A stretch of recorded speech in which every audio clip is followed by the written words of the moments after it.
어쨌거나 FTA가 국회 본회의를 통과했기 때문에 이제 뭐 발효는 사실상 내년 1월 1일 이제 목표를 하고 있는데 두 나라가 한미.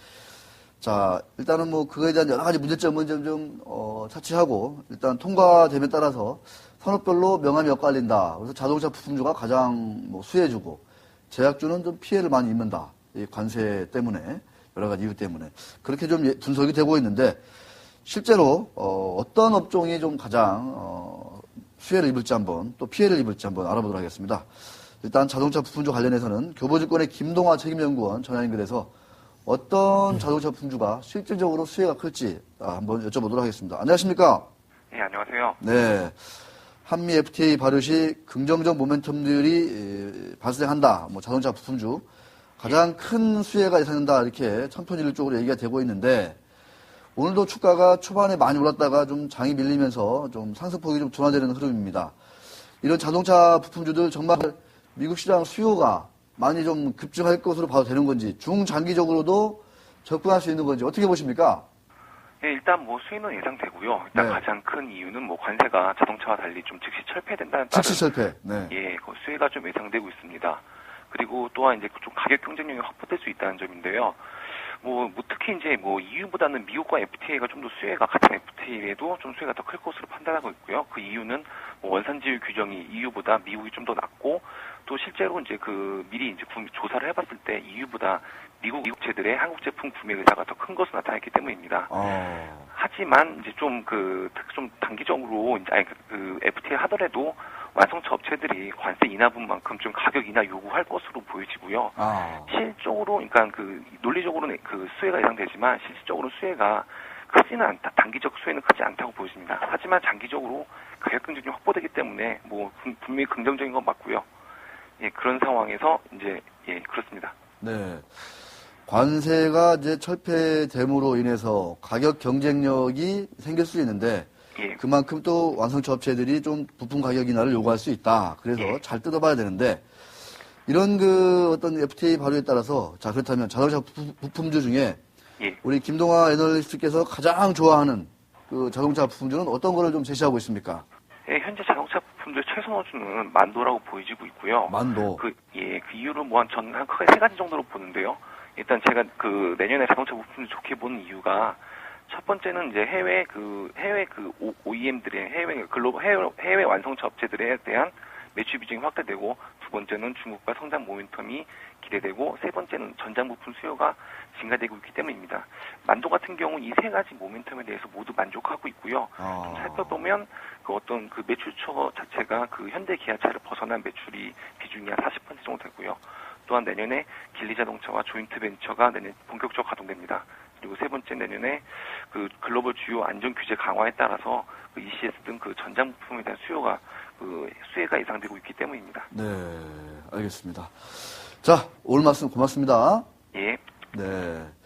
뭐 자동차 부품주가 무조건 다 뭐 수혜다 해서 주가가 무차별적으로 올라가는 거는 좀 어떤 실질적으로 수혜를 따져볼 때 좀 맞지 않는 것 같다. 그런 김동화 연구원의 말씀이셨습니다. 특히 만도 같은 경우에는 내년에 그 중국 진리 자동차와 그 합작사도 일단 가동될 것 같고 또 안전 규제에 따라서 이런 전장품, 전자제품, 전자자동차 부품 이런 수요 증가에 따른 수혜가 예상된다.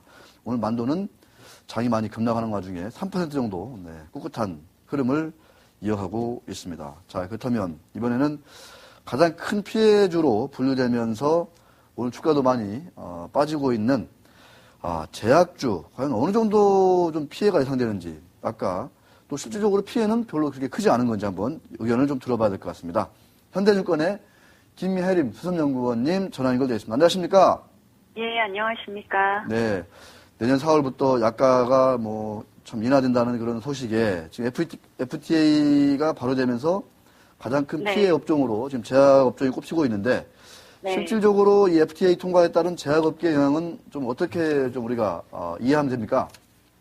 예. 일단 한미 FTA 비준안 통과는 제약 업종의 중장기적으로는 부정적인 뉴스입니다. 그 FTA가 발효가 되면은 지식재산 관련된 법이 강화될 것으로 예상이 되기 때문에 제네릭을 주로 출시하는 국내 업체에게는 부정적 영향이 예상이 되고요. 향후에 제네릭 출시 일정이 지연되거나 개발 비용 증가가 커질 가능성이 있습니다. 특히 문제가 되는 게 허가 특허 연계 제도인데요. 이 법안은 사실은 3년의 유예 기간을 거쳐서 적용될 거기 때문에 단기적으로는 영향이 크지 않을 것으로 예상을 하고 있습니다. 이 내용을 간단하게 말씀을 드리면 제네릭 업체가 제네릭 시판 허가를 신청하면 허가기관 국내 같은 경우에는 식약청이 되겠는데요. 식약청이 오리지널사에 통보를 하게 되고 오리지널사가 동의를 하지 않는 한은 제네릭이 판매되지 않게 되는 제도입니다. 현재는 특허 소송과는 별도로 제네릭 시판 허가 절차 진행이 가능하기 때문에 이 법이 시행되면 실제로 제네릭 출시 시점이 많이 지연되는 역할을 할 것으로 예상을 하고 있습니다. 그렇군요. 의약품 허가와 특허를 연계한 제도, 이게 이제 3년 뒤에 이제 실행이 되면 제네릭 의약품 출시는 상당 부분 좀 지연될 수 있다. 그래서 우리 제네릭 중심의 국내 제약사에는 상당히 좀 부정적인 영향을 미칠 수밖에 없다. 이런 말씀이신데, 그 제약업계 그렇지 않아도 지금 뭐 리베이트 규제에다가 약가 인하에다가 여러 가지 좀 이렇게 안 좋은 얘기들이 많은데, 그렇다면 내년 그 일각에서는 올해 이런 그 악재들, 이런 좀 불확실성들이 좀 제약주 주가에 많이 반영됐다. 이렇게 보시는 의견도 있는 것 같습니다. 우리 그 김혜림 연구원께서는, 애널리스트께서는 내년 제약산업 전망 좀 바닥을 확인하는 걸로 보십니까? 좀 어떻게 보십니까? 실제로 8월 달에 약가 일괄 인하 방안이 발표되면서 제약업종 투자 심리가 급격히 악화가 됐는데요. 이 제도가 시행이 되는 게 내년 4월이기 때문에 실질적으로 제약업체의 수익성 악화는 내년에 본격적으로 발생을 할 것으로 예상을 하고 있습니다. 그래서 제약업종 전반적으로 아직까지는 성장 동력을 확인할 필요가 있을 것으로 예상이 되고요. 그만큼 어려운 상황이기 때문에 제약업체들 같은 경우에는 신규 품목의 도입이나 비용 절감 같은 그 방안을 많이 노력을 할 것으로 예상을 하고 있습니다. 2012년에는 실제로 전반적인 업종에 대한 투자 의견은 그렇게 밝지만은 않지만 이익 차별화에 따른 밸류에이션 차별화가 나타날 것으로 예상이 되기 때문에 그런 업체들에 대해서는 계속 관심을 가질 필요가 있을 것으로 예상을 하고 있고요.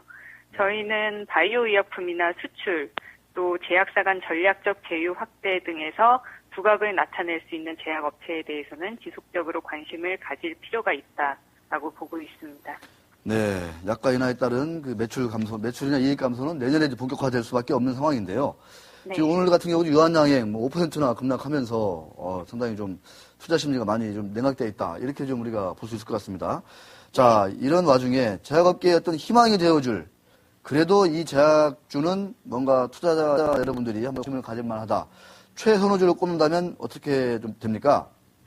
네, 2012년에 약가 인하나 한미 FTA 같은 대내외 환경 변화 영향이 제한적이고 또 성장 동력을 가시화시킬 수 있는 업체에 대해서 관심을 가질 필요가 있는데요. 저희는 녹십자와 LG생명과학 그리고 셀트리온을 제약 업종 내 탑픽으로 제시를 하고 있습니다. 녹십자 같은 경우에는 거의 약가 인하 영향이 타 제약사 대비 제한적인 반면에 혈액제제나 백신 같은 주력 사업이 양호한 이익 성장을 지속하고 있고요. 또 수출 모멘텀도 내년에 본격적으로 나타날 것으로 보고 있습니다. 또 LG생명과학 같은 경우에는 상대적으로 수출 비중이 크기 때문에 내수에 대한 약가 인하 영향이 제한적일 것으로 예상을 하고 있고요. 내년에 바이오 베터 제품인 서방형 인성장 호르몬이 미국의 FDA 승인을 받으면 주가는 재평가가 가능할 것으로 예상을 하고 있습니다. 또 마지막으로 셀트리온 같은 경우에는 내년도에 바이오 시밀러 출시가 국내를 시작으로 순차적으로 신흥시장에서 될 것으로 예상이 되고 있어서 중장기적으로 글로벌 시장 선점 효과가 기대되고 있습니다. 네, 오늘 말씀 고맙습니다. 네, 감사합니다. 네, 감사합니다. 주로 이제 R&D 분야가 강한 그런 제약주들을 많이 좀 선호하시네요, 그죠? 그러니까 뭐 미국의 오리지널 제약사로부터 그 원료를 사다가 이걸 그냥 가공만 하는 이런 제네릭 의약주들은 이제 FTA까지 봐야 되니까 상당히 좀 어렵다 이런 말씀이십니다. 녹십자, LG생명과학, 셀트리온, 네, 김혜림 현대증권 애널리스트가 꼽는 제약업계 최선호주였습니다. 바이오라든가 R&D 쪽, 그다음 수출 쪽에 강점이 있는 제약주라는 공통점이 있는 것 같습니다. 자, 기자들이 떴다 시간으로 넘어갑니다.